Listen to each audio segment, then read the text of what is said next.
I'm doing this live from Dakar, Senegal, and I'll be here for tonight. And from here, I will be heading to Malawi tomorrow. So, as I said, it's gonna be a short and precise one. I'm hoping that we will be able to have a constructive discussion and engagement on what is currently happening within the region. So in about 2 or a minute, we will start the discussion proper. Yeah, so today we're talking about coup d'etats in Africa.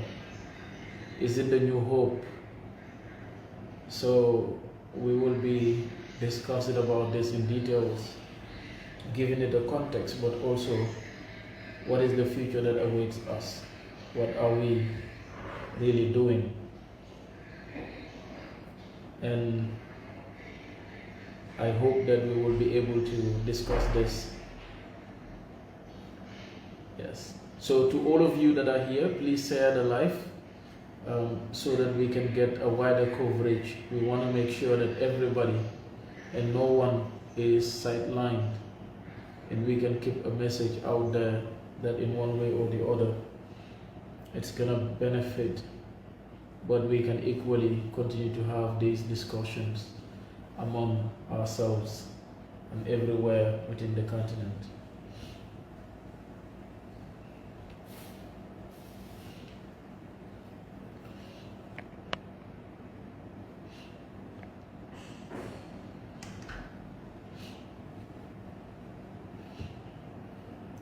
Yeah, so thank you so much for all of you that are here, and please share the live as much as you can, and so that we will be able to have this conversation, not leaving anyone behind. Yes. So thank you so much, and once again, this is Ousman Touray from the Gambia. For some of you who have interacted with you beyond what we are just doing here, and what I would like you to understand is the fact that we are brothers and sisters as Africans first, and we have a continent to build.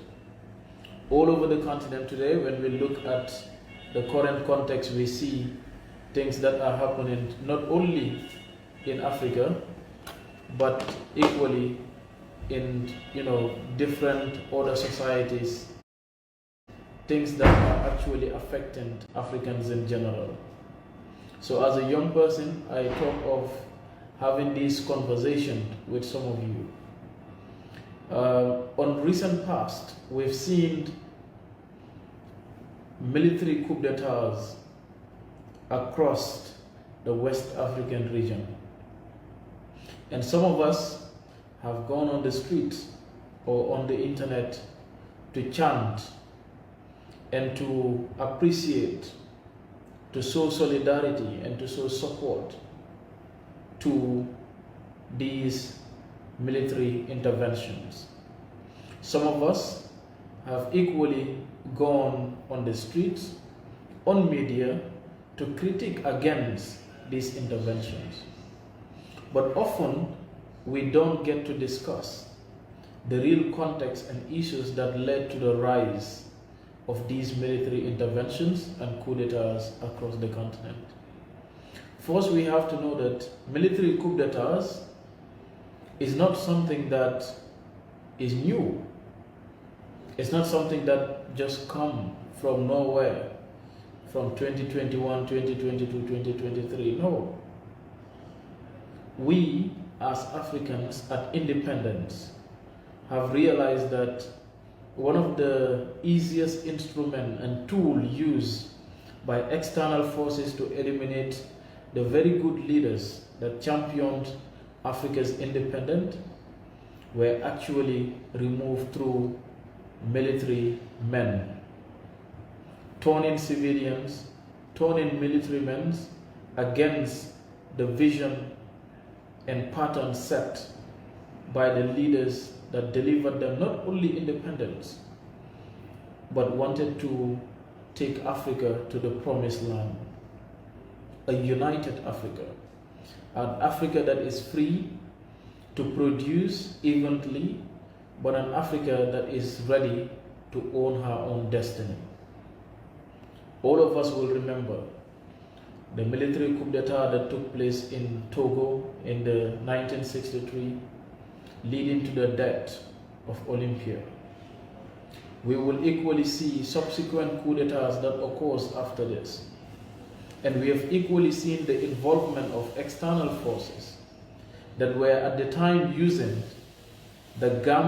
not only the Gambia or other African countries individually, but have used citizens of Africans, have used mercenary groups to uproot the very leaders that uphold the fundamental values of Pan-Africanism and have put their life, their time and resources into engineering an Africa that delivers not only success stories, but an Africa that lives and has her position in international politics and international situations by having a voice that counts.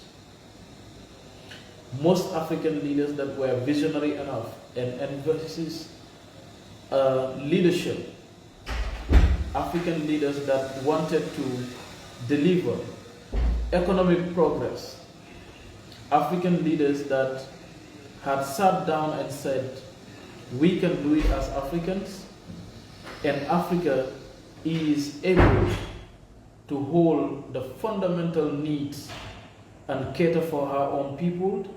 These individuals have been eliminated. Whether it was prominent leaders that emanate in Nigeria, whether it was prominent African leaders that emanates from Tanzania, whether it was prominent African leaders from Kenya or prominent African leaders from other African countries, and we can name them over and over. What we have come to realize is these very individuals with their entire vision and development agendas have been narrowed to nothing but assassinated or equally just be eliminated in one way or the other and exiled in some situation. This Africa have been there. But what we now see is the shift in that. That today it is not the military men who were exploited and used by external forces to end visionary leadership in the continent, but young, prominent Africans who have joined military to serve their people for the interest of Africa and for the interest of the resources that we have from within. These individuals, in some situations, have learned to realize that the continued exploitation of African resources has to have an end. The continued marginalization of the African people have to have an end. And Africa must distribute her resources to fit the purpose and needs of the people who live within it. We have seen the new rise. To give it a context, in the case of Niger, we've seen a recent seize of power. We do not support for militaries to go everywhere and take charge. But one thing we can support is a good change. Think about Niger. Think about Mali in your analysis. Think about Burkina Faso in your analysis. These are countries that gained independence in the early 1960s. But what have they done from that moment to date? It will be understood that in the case of Niger, how many leaders have come in and go? And as we speak, over 70% of the population do not have access to electricity. As we speak, there is high rate of illiteracy. As we speak, there is high rate of unemployment. As we speak, the future of young individuals who should be championing development cause, who should be big entrepreneurs, providing solutions for not only Niger, but other African countries, have narrowed their dreams to nothing but being on the streets. Our own brothers and sisters who have traveled through the Mediterranean Sea have had their experience before they got to Libya. Agadez is one of the renowned regions, had through the stories of these very individuals. You ask, in their interventions, they've realized the lack of amenities, basic needs, which are not available. When we think about a region like Mali today, with all the world resources present, and have always lived to be in a situation in which nothing has been done to support or to end the continued marginalization of the people of Mali. Leadership keep coming. We have an organization, not only the African Union, but regional blocs like the ECOWAS, and the name goes on, which have narrowed their vision and agendas to nothing but a protective club for the few members. We have seen heads of state that refuse to step down after their second term in office, torn the constitution under the watch of ECOWAS and the AU, who did nothing to remove these individuals, just because they belong to that accepted club. But what happened afterward? When military men said enough is enough, that's when you run to the sanctions. That's when you run to the emergency meetings. That's when you run, born in state resources, threatening young civilians, threatening youths whose future you have sold to outsiders. That's the Africa we live in. And that is the reality at the moment. What we are seeing is a new wave of African youths whom the leaders have refused to listen to. This call have been there. For the past 5-10 years, youths along the continent are asking burning questions about the future of the continent. Whether it is in the streets of the Gambia, how you hear the youths talking about their disagreement with the establishment. Whether it is youths in Mali, whether it is youths in Togo, whether it is youths in different African countries who are making their voices to be heard. They speak into the leadership that we disagree. We are not in agreement with what you are doing. You have continuously looted our resources. In fact, the biggest entity today to make fortune is nothing but politics in Africa, when it should have been the opposite. When you opt to go into political office, you opt to deliver services. You campaign on promises. But what we see is the reverse. After a few years in those positions, we have seen leaders who sacrificed ambitious youths, whether it was the Lekki massacre in Nigeria under the NSAS protests, whether it is the continuous exploitations and deaths of Africans in the Amazonia region of the Cameroons, whether it is the continuous exploitation and the unending issues that are happening within all the African countries, there is a concern. There is a concern at the moment, and we have to rise. We have to speak truth. Yes, we need a constitutional change of power. But what do you do when people come in, grip into the political space, exploit the state resources, turn the democratic institutions into tissue papers that they can use and throw whenever they feel like? What do you do in that situation?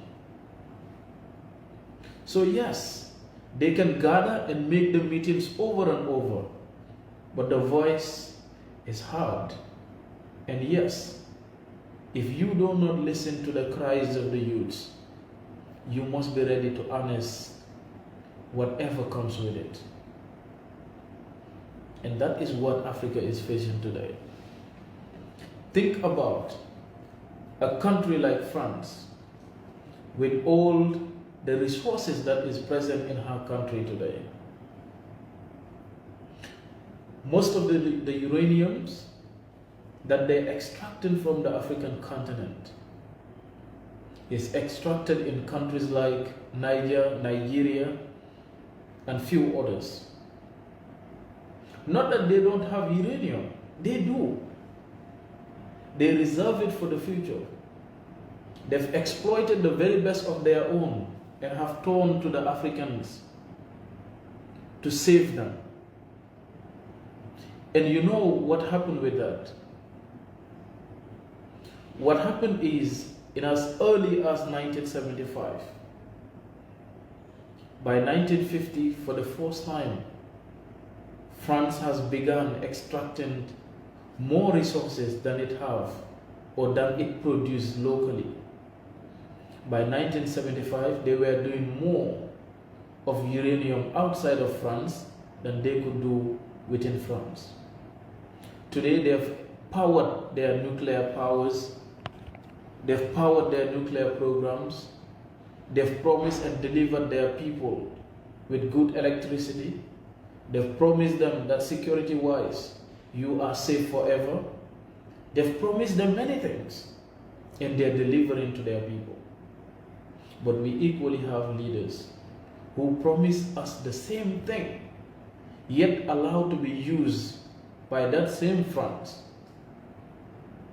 to establish, to promote whatever that is good for our people. How many African youths today do we see? Whether they're dying through the Mediterranean Sea, whether they're using other means in order to enter Europe, or whether they are using all kinds of ways just because they want to leave the territories of this continent because they have no hope. Think about business within the continent. Think about economic prospects. Think about the young African women that I have came across time without numbers on different flights, some of them with good skills. Some of them could be professional hairdressers. Some of them could be graduates from universities. Some of them have acquired engineering skills. But with all this, they've narrowed it down into what? Just becoming a caretaker in a home in Lebanon, a caretaker in the Gulf. They've narrowed down their futures. And these are the individuals that we, you and I, are waiting for. When we go to hospitals, we do not have enough doctors, we do not have enough lawyers, we do not have even enough security personnel. We don't have all this. But yet the people who are supposed to man these positions narrowing their future. We are narrowing their careers. Into what? Just caretakers in Lebanon. Under our watch, this is happening. So yes, it is alarming. And I can tell you this, now and forever, with these factors constant, EU is never going to give us the solution. ECOWAS can do nothing to end the military interventions. They have happened, they will be here, they will live with us, and they will continue to happen in as much as leaders don't respond to the needs of the people. They are here to stay. That's the fact. We have all seen the young man, Ibrahim Traore, in the summit in Russia,